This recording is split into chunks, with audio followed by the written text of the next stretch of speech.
upload 9 महीना बाद जाके करली है डाउनलोड 9 महीना बाद जाके करली है डाउनलोड 9 महीना बाद जाके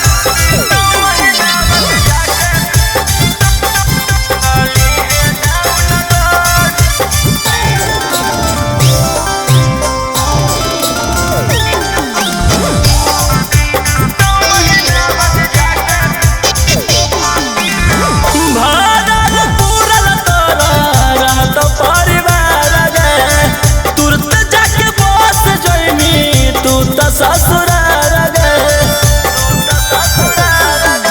भरला पूरला छौड़ी रहत परिवार गए तुरंत जाके बस जइमी तू त ससुराल गए सुर संजीवन रौशन रोही लगा दे तौगे जो